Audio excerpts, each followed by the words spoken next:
Et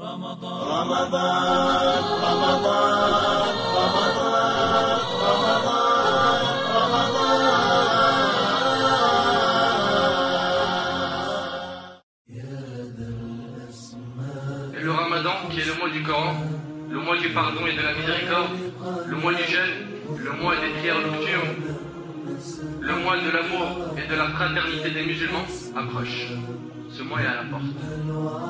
Ce mois dans lequel les portes de l'enfer sont fermées et les portes du paradis ouvertes. Allah Azza wa Jalla nous explique le but de Ramadan dans Sourate Al-Baqarah, Sourate 2, verset 183, en disant يا أيها الذين آمنوا كتب عليكم الصيام كما كتب على الذين من قبلكم لعلكم تتقون. Ô vous qui croyez, c'est un appel aux croyants. Ô vous qui croyez, Allah vous a prescrit le jeûne comme il l'a prescrit aux communautés qui vous ont précédés, afin que vous atteigniez la piété.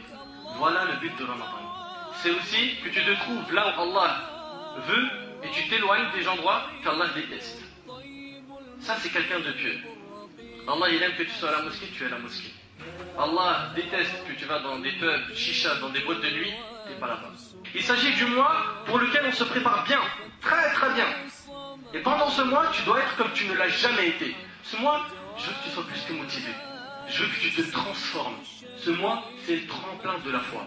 C'est le tremplin du iman. De plus, dans ce mois, il y a une nuit cachée qui vaut mieux que 1000 mois. Il s'agit de la nuit du destin ou de la valeur. Si Allah te fait vivre jusqu'au mois du Ramadan, sache que c'est une grâce de sa part. Donc tu dois être heureux. Tu dois accueillir ce mois avec une joie. Car on ne sait pas si nous serons encore là l'année prochaine. Mes frères et sœurs, je veux que chacun de nous sacrifie dans l'adoration pendant le mois du Ramadan. Comme le martyr a sacrifié sa vie pour Allah Azza wa Jal. Le Ramadan est un combat et je vous propose que l'on se transforme pendant ce mois en cavalier. Mes frères et sœurs, dans toute bataille, il faut être prêt à faire des sacrifices. Tu ne peux pas gagner dans les deux tableaux. Tu ne peux pas vouloir l'au-delà si tu es encore attaché à ce bas monde. Il faut que tu fasses un choix. Si tu veux l'au-delà, fais des sacrifices. Sacrifie ce bas monde. Sacrifie un peu de ton temps. Sacrifie de ton argent. Sacrifie un peu de tes efforts. Sachez que tout combat a ses pertes. Il ne faut pas avoir peur de perdre une partie de ce bas monde pour l'au-delà. C'est même une victoire si tu sors du Ramadan en étant détaché de ce bas monde. Agissons pendant ce Ramadan et stop pour les paroles en l'air et un grand stop à la flemme et à la paresse. Mes frères et sœurs, c'est l'occasion jamais d'arrêter les péchés. Allah a dit dans Sourate Al-Dhariyat, Sourate 51, verset 50,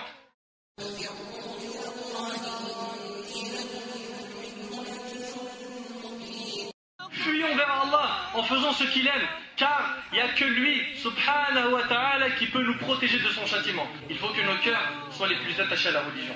Pendant le Ramadan, je vous rappelle qu'en tant que cavalier, nous allons devoir combattre pendant 30 jours. 30 combats. Ça veut dire qu'on a 30 combats contre soi-même, car le diable est enchaîné. Il n'y a plus de diable pendant le Ramadan.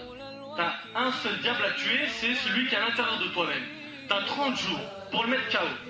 Vas-tu le mettre KO dès le premier jour? Dès le 10e jour? Ou plutôt, comme chaque année, tu vas ressortir vaincu par ton nefs, vaincu par ton diable. Et rebelote, tu retombes dans les péchés. Visez haut, il nous reste que quelques heures.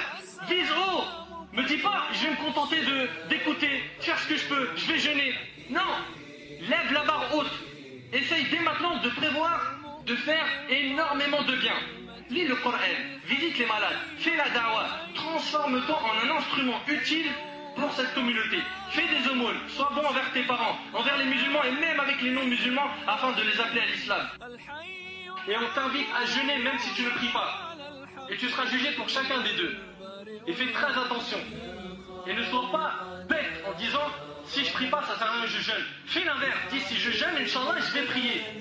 Prends des décisions pendant ce mois-là de lire le Coran en entier.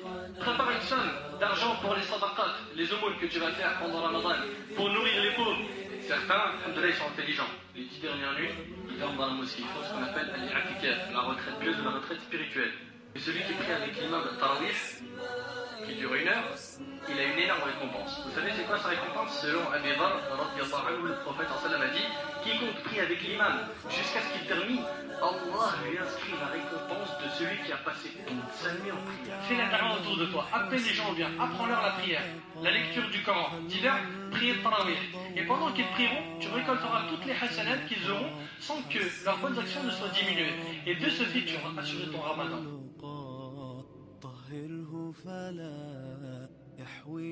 Selon Ibn Abbas, le prophète a dit, une umrah, le petit pèlerinage fait au cours du ramadan, équivaut au grand pèlerinage, un hajj ou un pèlerinage en ma compagnie, rapporté par après les musulmans. Celui qui fait une umrah pendant le ramadan, c'est comme s'il avait fait le hajj avec le prophète.